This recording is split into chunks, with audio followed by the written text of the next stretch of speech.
Hey there, Melaminah here. Welcome back to My Bikini Competition Journey. This is episode number 46, Diet Reprieve. So, good news, I've been able to take a little break from dieting. Now, that doesn't mean that I've been able to take a break from what I'm eating. It just means that I've been able to take a break from how much I've been eating. Or I should say how little. So, prior to this, I was eating 1,750 calories a day. And yeah, weight training 4 days a week, 3 lower body days, 1 upper.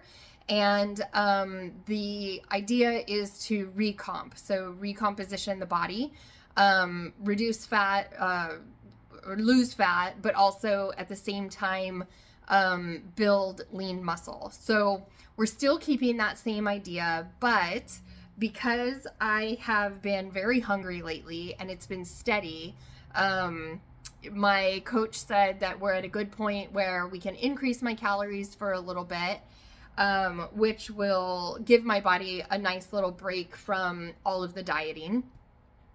And when I say dieting, I'm specifically talking about reduced calories. The nutrition, like I said, is still the same. So the foods that I'm eating are still the same. I'm not eating junk food or anything like that. But just the calories have increased. And then, of course, by default, the macros have changed as well. So my coach said that because my hunger has been pretty consistent, that it's actually a good sign that my gut is healing and doing better overall. So she said that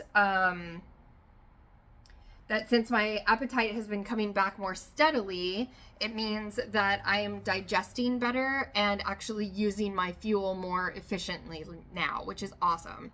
So like I said, before I was eating 1,750 calories a day, and now I'm eating 1975. So that's really nice. It's a 225 calorie increase per day.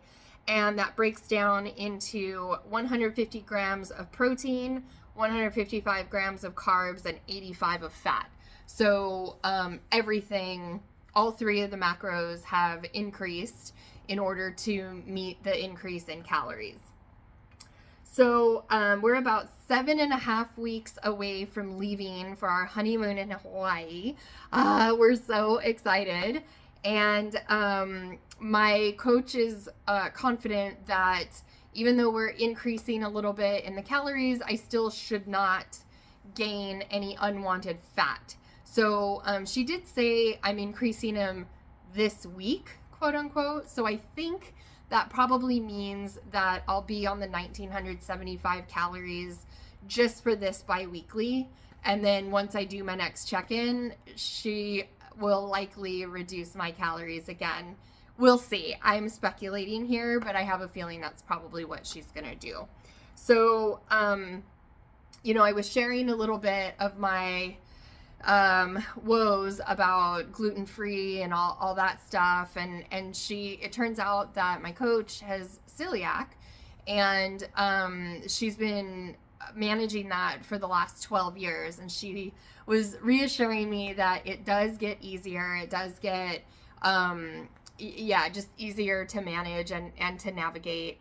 And she did say this, I thought was pretty interesting. She said it's highly unusual to get a false positive on the antibody testing, which is the one that I had. We did a couple of different blood tests, and one of the blood tests came back showing that indicating that I have a gluten intolerance. So I think there's 2 blood tests that they do. One of them came back negative, but one of them came back positive.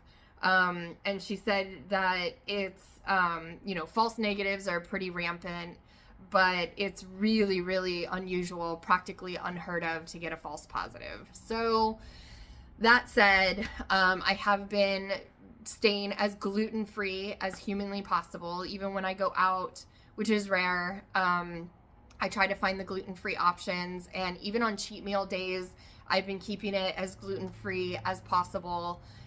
During the rest of the week, I'm still maintaining the dairy-free, soy-free, and gluten-free, of course. Just the dairy, because dairy is inherently inflammatory, and we want to keep as much inflammation out of my gut, out of my system as possible. So on cheat meal days, sometimes I will have like cheese or animal milk or whatever. Usually not. Even on cheat meal days, I usually stick to like the coconut milk, because I've really kind of acquired a taste for it. I really like it. But I do love cheese. So sometimes on cheat meal days, I will have some cheese, and that seems to be going okay. So I don't know if it's because I'm A, not doing it very often, or B, not having much, like not having a very large volume, or C, maybe the combination of both is more easily tolerated for me. I don't know. But usually I seem to be doing okay, even if I have a little bit of dairy on my cheat meal with my cheat meal. Something else that I've done recently is I have eliminated bananas again, which is very sad because I love bananas. And it's a great source of potassium, which is good for your muscles and reducing like muscle cramps and stuff. So to replace that, I'm using coconut water.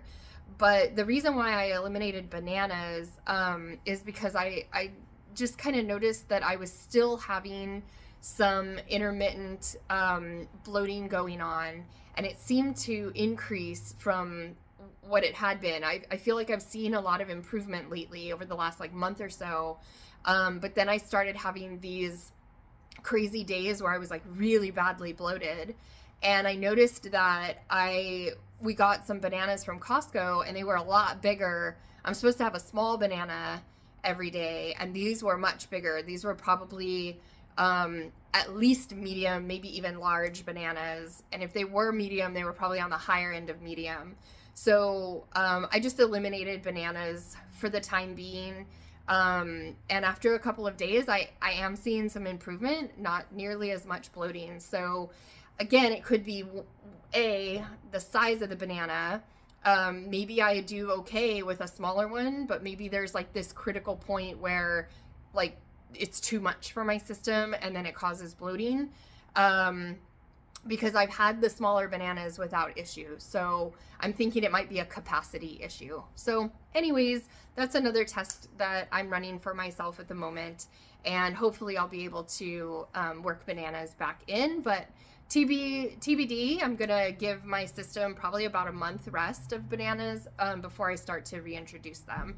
One thing I've definitely learned is you can't just go off of something for a day or two. Like it really takes about a month and a half for your body to kind of recover from something, if it does have an allergy to it, or if there is something that's triggering to the system.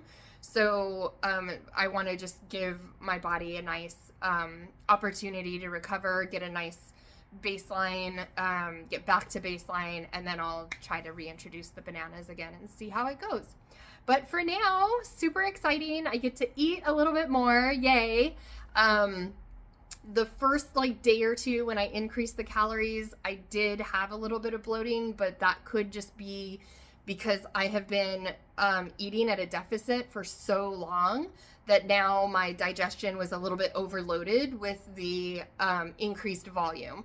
On cheat meal days, I do go over my calorie count, but it's just one day and then it's back to the reduced calories the next day. But now that we've increased daily, you know, my body wasn't expecting to have the same volume of calories every single day. But it's been a handful of days and things have kind of stabilized again, so that's good.